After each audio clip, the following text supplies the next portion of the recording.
గత 40 సంవత్సరాల క్రితం ఎన్టీపీసీ మా భూములు తీసుకునేది. మా పెద్దవాళ్లకు అప్పుడు భూములు కావాలని దౌర్జన్యంగా లాక్కున్నట్ల భూములు ధరదత్తం చేసిర్రు.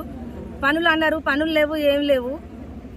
ఇక ఎన్నో దేశాలకు రాష్ట్రాలకు బొగ్గును మండించి కరెంటును ఉత్పత్తి చేసే ఎన్టీపీసీ యాజమాన్యం మా భూములు తీసుకొని అక్కడి నుంచి వచ్చే వ్యర్థ బూడిదని మా ఊరికి తరలించి కట్ట మీద కట్ట 7 కట్టలు నిర్మించి ఆ బూడిది మొత్తం భూగర్భ జలాలు కలుషితమై మేము తాగే నీరు, పీల్చే గాలి ప్రతి ఒక్కటి కలుషితమై చిన్నపిల్లల్లో చర్మ వ్యాధులు, ఆరోగ్య సమస్యలు, పేదవాళ్లలో కిడ్నీ సమస్యలు, ఊపిరితిత్తుల సమస్యలు, అట్లా 15 సంవత్సరాలు నిండిన అమ్మాయి ఊపిరితిత్తుల సమస్యతోటి ఆమె చనిపోయింది. అట్లా చాలా పిల్లలకు ప్రతి ఒక్క సమస్య ఉంటుంది. ఆడవాళ్లకు గర్భకోశ వ్యాధులు ఉంటాయి. 40 సంవత్సరాల వయసులో 100 సంవత్సరాలు నిండిపోతాయి. ఇటువంటి నిర్లక్ష్య ధోరణికి ఎన్టీపీసీ మాత్రం ఎలాంటి సమాధానం చెప్పట్లేదు. మేము కలెక్టర్ మేడంను కూడా కలిసినాం, మా విన్నపాన్ని విన్నపించినాం. కానీ ఆమె మాత్రం ఇప్పటికి వాటికి 25 రోజులు ఆమె స్పందించలేదు, మా ఊరుకు రాలేదు. అదేవిధంగా హెచ్ఆర్ మేడంను కూడా కలిసిన, విజయలక్ష్మి మేడం, మేము ఎన్టీపీసీకి వెళ్ళి, కానీ ఆమె మాత్రం మాకు ఎలాంటి స్పందన ఇప్పటి వరకు ఇవ్వలేదు. మాకు ఇవాళ మేము పాదయాత్ర చేద్దామని మాకు మద్దతుగా మా కోసం మా అన్న చంద్రన్న మా కొరకు వచ్చిర్రు. తనకు అభినందనలు తెలుపుకుంటూ మా ఊరి సమస్యను కలెక్టర్ మేడం దగ్గరికి మేము అందరం ఆడవాళ్ళం పాదయాత్రగా వెళ్తున్నాం.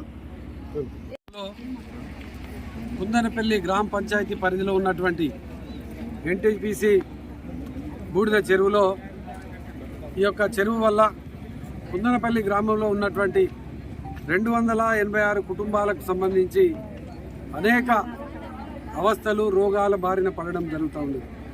25-35 ఏళ్ల నుండి ఇప్పటి వరకు కూడా ఆ ఇళ్లకు సంబంధించినటువంటి విషయాన్ని పట్టించుకోలేదు. ఈ యొక్క భూములను తీసుకున్నారు కానీ వాటికి కూడా డబ్బులు చెల్లించినటువంటి దాఖలాలు లేవు. ఇప్పటికీ వాళ్ళందరూ కూడా గత చాలా రోజులుగా ఎన్నో రకాలుగా నిరసనలు చెప్పి ఎన్నో విజ్ఞాపన పత్రాలు ఇచ్చినా కూడా ఎన్టీపీసీ యాజమాన్యం మొండి వైఖరిని ఇవాళ మనకు అర్థమవుతా ఉన్నది. ఈ యొక్క విషయాన్ని కలెక్టర్ గారి దృష్టికి తీసుకుపోయినా, పలు సందర్భాలలో మీటింగ్ పెట్టినా కూడా ఎప్పుడు కూడా దీన్ని పరిష్కారం చేయడం లేదు. అందుకోసమే మహిళా సోదరులందరూ కూడా రోడ్డు మీదకి రావడం జరిగింది. 24 రోజులుగా నిరాహార దీక్షలు చేయడం జరుగుతూ ఉన్నది. అయినా కూడా స్పందించినటువంటి ఎన్టీపీసీ యాజమాన్యం, అందుకోసమే ఈరోజు ప్రత్యేకంగా నేను ఈ యొక్క మహిళా సోదరులతోని ప్రత్యేకంగా ఈ యొక్క కుందనపల్లి నుండి పెద్దపల్లి వరకు పాదయాత్రతోని వెళ్ళడం జరుగుతూ ఉన్నది. కలెక్టర్ గారు వెంటనే దీనిపైన స్పందించి ఇక్కడ కుందనపల్లికి సంబంధించినటువంటి ఈ యొక్క 286 ఇళ్లకు సంబంధించి అందరినీ కూడా సురక్షితమైనటువంటి ప్రాంతాలకు తరలించాలి.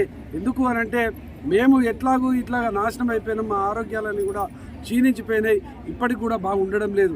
మా భవిష్యత్తు తరాలు, మా పిల్లలైనా కూడా మంచిగా ఉండాలంటే మమ్మల్ని వేరే ప్రాంతానికి తరలిస్తేనే బతుకుతామని చెప్పేసి ఈ గ్రామస్తులు అన్నటువంటి ఆవేదన పడుతున్నటువంటి ఈ యొక్క సందర్భంగా మేము ప్రత్యేకంగా ఈ యొక్క పాదయాత్రలో టీఆర్ఎస్ పార్టీ నాయకత్వం అంతా కూడా వీరికి అందరికీ కూడా సంపూర్ణమైనటువంటి సపోర్ట్ చేస్తూ ఈరోజు పాదయాత్రలో మేము కూడా పాల్గొనడం జరుగుతుంది.